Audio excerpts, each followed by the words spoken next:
David Clark. And I'm more than happy to be here and happy to welcome you all here at the Drug Recovery Conference.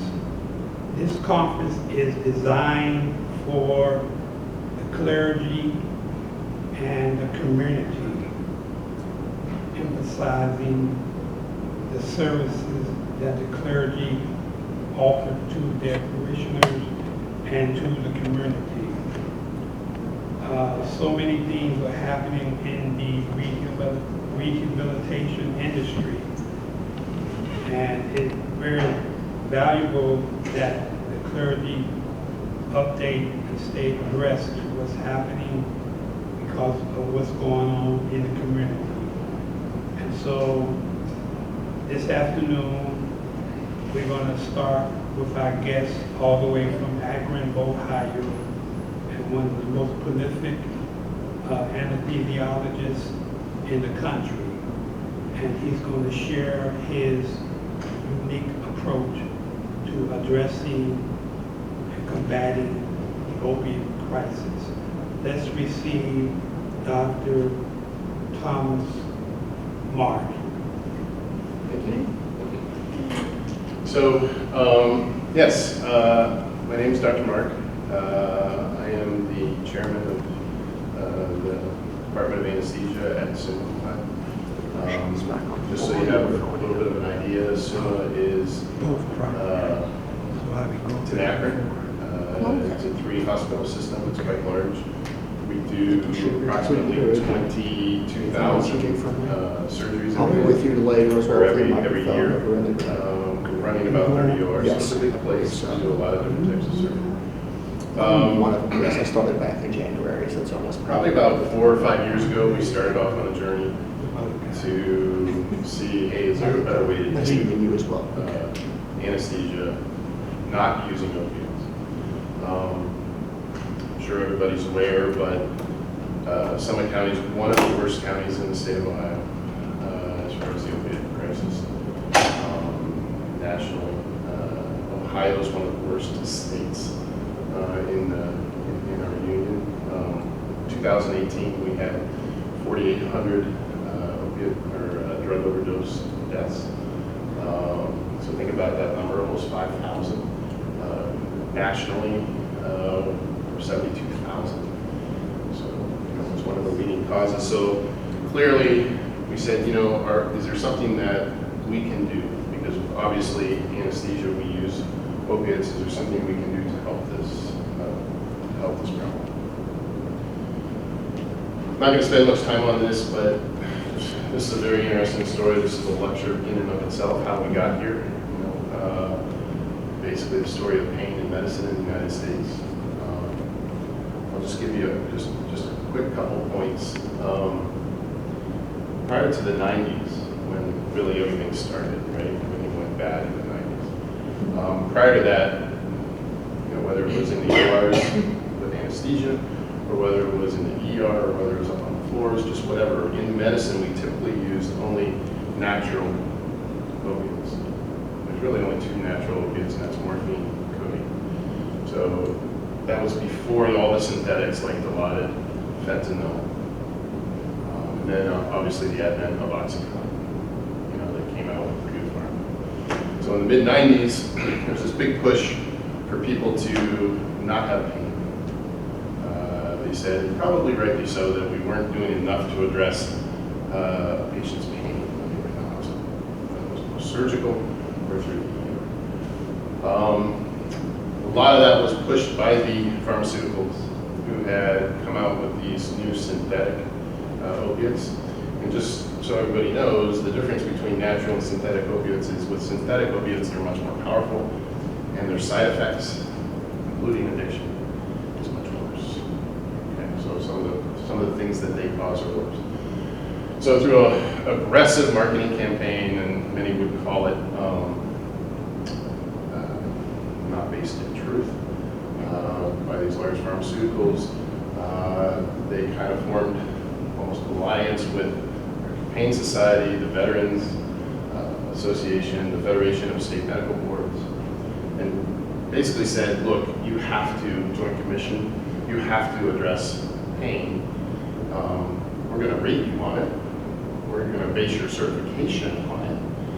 And in 2004, the Federation of State Medical Boards said that if you don't take care of this, if you don't deal with this, individual hospitals and individual physicians can be sanctioned. So basically they promoted that, geez, we should treat anybody's pain. Anybody says they have pain, we should treat it. And one of the only options is, of course, things like Oxycontin. And so it's not unusual that by 2012, 259 million prescriptions were written that year. Almost one for every man, woman, and child in the United States. And generated $9 billion. So it was a monster for the pharmaceuticals. Right around 2009 is when the Joint Commission said, whoa, wait a minute, maybe we shouldn't be doing this. Maybe this isn't the right way. So they removed the sanctions and the requirement for certification. But by that time, they were already horses out of the barn. As we started to scale back the number of prescriptions we write, illegal medication like heroin, which is an opiate, took its place. And then fentanyl from China came in, was added to the heroin, causing the death rate to go up, to spike up from there, even 250% to where we are today, where it's the leading cause of accidental death in the United States. So anesthesia, what does anesthesia have to do with this, right? I mean, we're not the ones really writing the prescriptions, so why is it important for us? Well, first off, most people don't realize that anesthesia has been using opiates for a long, long time. And everybody, I guarantee you go and talk to any provider out there. Most of them say, if you ask them why are they using opiates, they say for pain control. That's not why anesthesia started using it. Anesthesia was always very volatile. It was very risky. We had huge swings in blood pressure because of the medications and the type of anesthetics that we had at our disposal. And what we found back in the 60s and 70s was that if we added opiates, it created a balanced anesthesia, a safer anesthesia. Okay? So we used it to make a better anesthetic. That there are studies that show that the intensity of post-operative pain after surgery is directly proportional to the amount of opiates that somebody got. So there was one study they did, they had 120 people having hysterectomies. 60 of these people they gave a non-opiate regimen and fentanyl, one of the worst synthetic opiates that we use all the time across the country. The other group got no fentanyl and just the other modality type pain medicine. The type with the fentanyl had twice as much pain, it took twice as much drug to get comfortable. So it bears out the study that, when I say, is there a better way? Opiates are not good for pain. They're not good for pain control, yet we continue to try to use them for that, right?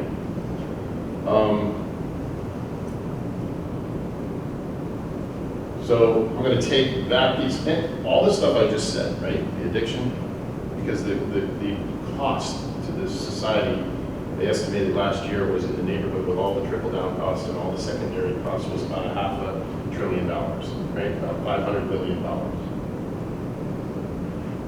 Not to mention the wrecked lives, lost lives, wrecked families, right?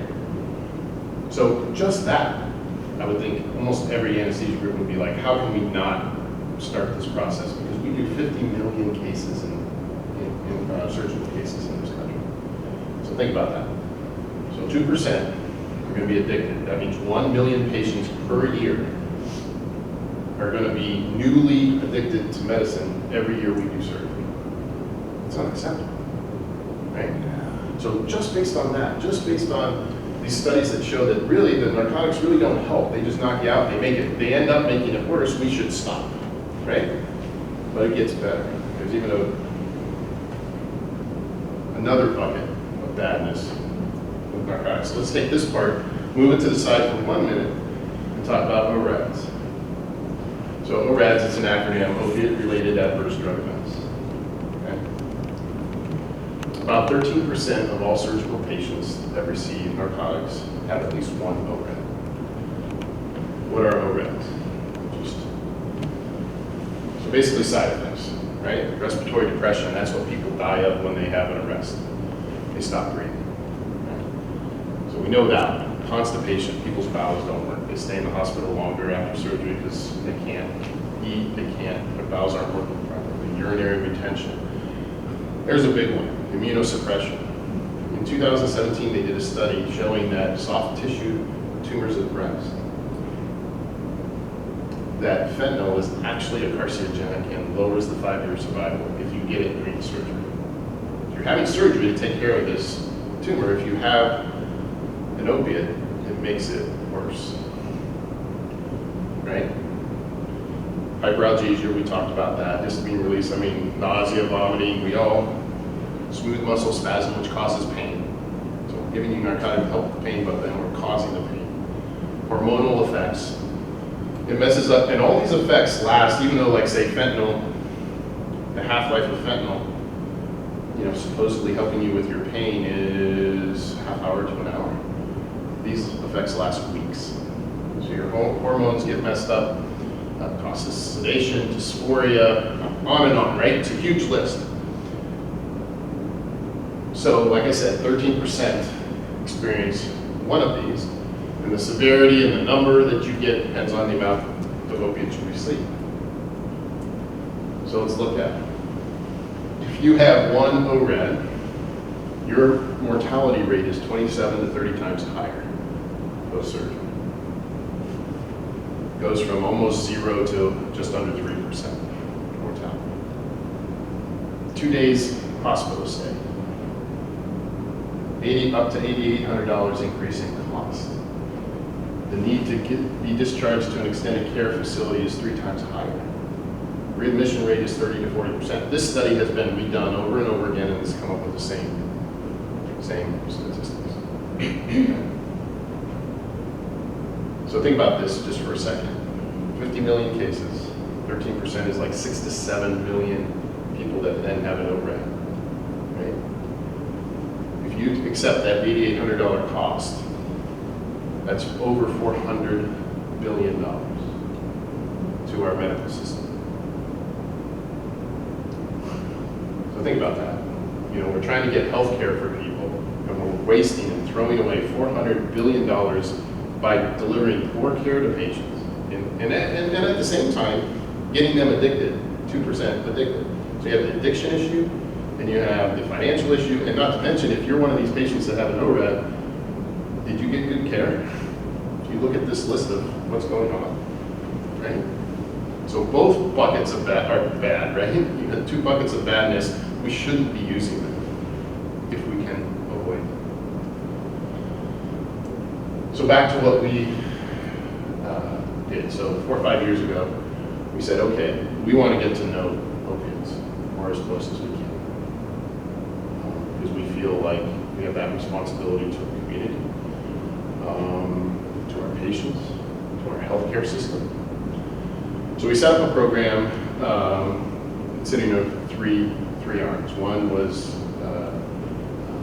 to use non-narcotic type medication for all of our anesthesia. A lot of places, UPMC, Cleveland Clinic, all these different places, really good places, they'll do opiate-free. They'll do this ERAS protocol for colorectal. It's one of the few that people actually do it for. I'm like, why would we only do it for colorectal? We're going to do it for everyone. So my CRNAs, look here, the bottom, we used to say, okay, we just give everybody opioids, and then if we have to do something else to get them comfortable, maybe we will. Okay. But the foundation was opiates. We kind of flipped that. Now we never want to get up to the opiates. This has about 8 things. We have 19 different, what we call multimodals. So Tylenol, NSAIDs, gabapentin, lidocaine drips, Precedex drips, Esmolol drips, magnesium, regional blocks. We have 19 different choices Maybe this one helps 20%, this one helps 30%, this one helps 15%. You put them together, it's multimodal, and you can accomplish an anesthetic, pain-free, comfortable, without using opiates. And so I require all my CRNAs, my certified registered anesthetist, right? Nurse anesthetist, to do at least 5 of these multimodals. So they get some pre-op in the form of pills, they get some in the form of drips and medications in the operating room, and they get some in recovery. The second arm of this is our regional block team. We said, well, geez, if you can put local anesthetic and block pain, let's do it everywhere we can do it. So we do 20-some different types of blocks. We have a team that does nothing but this. We're almost up to 13,000 out of our 22,000 cases. We block everything, as you can see. Well, 60% of all cases, regardless, we do that. Probably the national average is about 5% of cases get a block. We're well over 60. We put catheters in, so the catheters, we leave the catheters in place and they continue the local anesthetic. So we have, for example, total knees that don't take one, that won't receive one Oxycontin pill or any narcotic whatsoever. We have patients literally walking the stairs the next day after having bilateral knees with their catheters in. They get early rehab, they do tremendously better. Our ankles, our floors, our chest cases, we put catheters in to extend it out to 5 and 6 days for these patients. And I guess here's probably the money slide, right? So this is back when we started this process, the very beginning of 2016. We used 20 mil equivalents of morphine per patient in the OR. And that's very typical today of every anesthetic being done today around the country. In PACU then, they would go to PACU and they received 8 mil equivalents on average. So they were getting 28 mil equivalents of morphine for every case. Last quarter, we're down to 0.34. It's a 98.7% reduction in the opiates that we use. 60% reduction in PACU. And our satisfaction in their pain and their comfort went from the 10th percentile to the 90th percentile. So let's see, how does this work? So we eliminate 90-some% of all opiates, and the patients are 90% happier with how their pain's been treated, and they're not subjected to all these other issues. And what this slide does not tell you is that now we're up to almost 93% of all our cases are done opiate-free, completely opiate-free.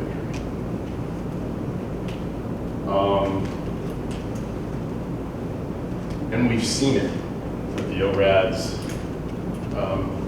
Our surgical length of stay is down over 20%. So our patients stay less in the hospital, they go home earlier. They come back less to the hospital for readmission. Many, like I said, my total knees go straight home. They don't go to a SNF. They don't have to go to an extended care facility. So it's reducing cost for the patients, for the hospital, for our system in general. And I'd like to think that because we're not exposing them to that hyperalgesia, that hyperproliferation, that they're not then being exposed to the possibility 2 to 4 a day of addiction, right? The third arm of this is the acute pain program. So we follow our patients after surgery, anesthesia does. We take care of them on the floor. We continue the ERAS process on the floor because we don't want the surgeons to then just go back and give them narcotics or opiates. We do this great job in the OR and the recovery room, and then they go up to the floor or go home and they get a whole bunch of opiates. So we've also worked with the surgeons to reduce the amount of OxyContin that they're writing for. Because we're like, look, these patients don't need to have this. Let's keep it out of the community. Let's not expose them to this. When we started this process, I had surgeons say we give 54 pills to every single patient, and then you're allowed 1 refill. So it's 100-some pills. Now, most of our patients Most of the surgeons say they write for 8 or 9 pills, and patients take 1 or 2. They used to do it for PRN. Many of them, like all our soft tissue, our breast cases, take none. I know our breast surgeon writes for 2 or 3, just for PRN in case they need it, and almost all the time they turn back in. They know the risks. They don't want to use it, and quite frankly, they don't need to use it. So we've been very, very successful with this, and now we're extending this beyond the OR and continuing this in the ER, because there's 2 portals to a hospital, into a medical system, right? One is the ER, and one is the OR. So we're handling the OR, so now we're dropping down in the ER and doing blocks in the ER. And we're seeing patients that have pain in the ER so that we can get them on regimens up on the floor that don't involve opiates and narcotics.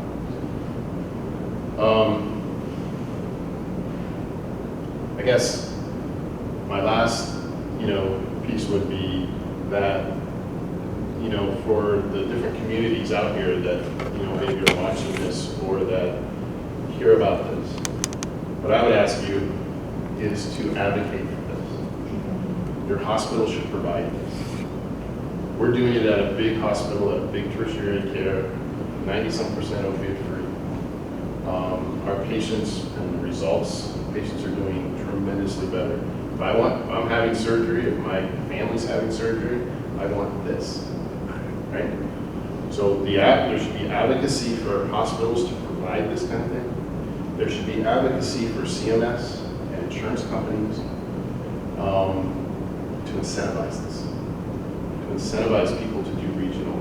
I know our hospital, all the multimodals cost money. Probably our average cost per case is somewhere between $50 and $60 increased.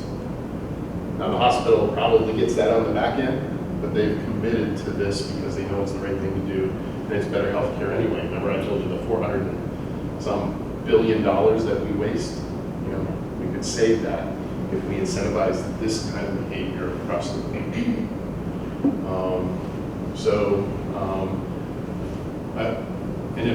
And if not advocating at the hospital level or at the level of CMS, you should advocate for your family and yourself that when they go have surgery, that they get this type of treatment from their anesthesia providers, from their surgeons, so they don't expose themselves to the risks that I basically just mentioned. So, questions? Yeah. Stem cells is very popular now. Do you approach, encourage the same type of approach that you use for any other type of surgery? Well, we do this across the board for all surgeries. It doesn't matter. It doesn't matter what kind you're having. My whole goal in this is that all of our surgeries are opiate free, and that we work with the surgeons and provide the environment and the care so the surgeons don't have to write for prescriptions of OxyContin. So that patients, number one, don't have complications, number two, aren't exposed and create a situation where we have addiction. And number three, even if they don't need it, there's so many people that say, oh no, the opiates, the narcotics, I don't like those. They don't work for me. But they sit in their medicine cabinet, and then their kids get into them. And so just keeping them completely out of the community by saying, these are not effective for pain control. There's a better way. And for us, it's all surgeries. So, and all procedures. Yeah, I'm just wondering about the stance that the American Medical Association takes on this, and what might be the advocacy groups that are promoting this sort of program that you're doing. Yeah, so that's a good question. I think that we're one of probably few doing this at a big tertiary care hospital. Like I said, I'd say 97% of all surgeries include opiates with the anesthetic. And we're at one of the biggest places doing hearts, level 1 trauma, high risk OB, whatever it is, and we're using virtually none. You know, we're 8% now. Won't get any kind of opiate whatsoever. So I would think they'd start to look at this and say, you know what, maybe this does work. You know, maybe this will have a big impact. I've done some webinars where CMS has shown some interest that, you know, in talking and saying, hey, you know, can we see what you do? Can we come in and take a look? And obviously, I mean, honestly, that's why I'm here today. Any way I can spread the word so that maybe, you know, if I get one other hospital or one other anesthesia group saying, you know what, maybe we can do this as well. And really, there's no losing here. I mean, my pitch here is, I mean, it's good for the community, obviously. It's better patient care, obviously. But with less complications, the hospital financially does better. Insurance companies do better. Everybody wins here. If you look at the cost of the opioid crisis, you know, at close to $500 billion, and you look at the cost of ORADs at close to that, when you put it together, you almost have $1 trillion worth of cost because of this mess we're making, right? And hence, you know, the title, you know, is our better way. Any other questions? I'm just thinking about personal experience. The way that we've had prescriptions for oxycodone in my house is dental surgeries, tooth extractions, wisdom, you know, even my kids. And I'm just wondering, like, how much education for dental providers, because they would write a whole week's worth of pain meds. It's all kinds of procedures, right? Yeah, and I mean, it's not a huge, you know, heart surgery or, you know, having a tooth Right. pulled or. And probably just, you know, also techniques and education. Our blocks that we do, which you can do blocks for things like dental procedures. Blocks that we do last anywhere between 1 and 3 days. Get you through those, you know, the initial tough times. There's a lot of anesthesia groups, in fact, most around the country, that are putting in blocks that last 6, 8 hours. Why would you put blocks that last 24, 48, and even longer, you know, to help patients out? So yeah, I mean, people think, oh, it's just major surgery. I mean, as we showed here, it doesn't matter the intensity of the surgery. Yeah. Dental procedures can be endoscopies. I mean, there's endoscopies done all over the country that use fentanyl, you know, to sedate people. We have better ways. So, anything else? All right, my pleasure. This here.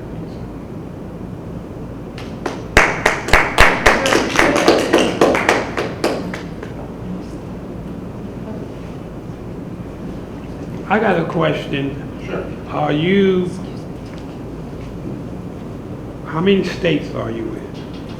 So we're just in Ohio. My anesthesia group works with a large providing group, Team Health, which is about 90-some anesthesia groups over, I don't know, 15, 16 states. We're trying to take what we're doing here throughout Team Health. So again, yeah, that's the goal is to affect as many, you know, different hospital systems and operating rooms as we possibly can. That was great information. I have a question. Sure. What was your name? My last name's Mark. My first name's Thomas. Dr. Mark Thomas? The other way. Thomas Mark. Thomas Dr. Mark. Thomas Mark. Nice to meet you, Heather Johns. So basically, after your presentation with narcotics and how people are becoming addicted, I know a lot of people that are. That's never happened for me personally. I don't take any narcotics or any prescription medicine or anything pharmaceutical just because I found out that I became allergic to even Tylenol. So now I'm doing the kind of the natural thing if I ever have any ailments with naturopathy and different modalities and technologies such as the hyperbaric chamber, you know, cryotherapy and things like that. Are you guys in any type of collaborations with naturopathies and finding solutions to some of these problems? So, Yes and no. Our acute pain team is using many modalities that aren't medicinal at all, right? So up on the floor, patients have issues. There's distraction therapy like music. Yeah. There's acupuncture. There's TENS units. There's a lot of different non-medicinal type things that you can do to help people out to avoid having to. If they have issues with other medications as well, we can get them through without that. We have things for nausea, like acupuncture points where you put the bracelet on Right. and simply just have that on for an hour before, and it works amazingly well. Okay, So we are doing as much of that as we can. okay. Some of the more advanced stuff like, oxygen therapy and stuff Yeah, like it's that. we expensive, don't- huh, especially in Yeah. Ohio. Yeah, so. Well, thank you very much. That's very good. Thank you for what you're doing.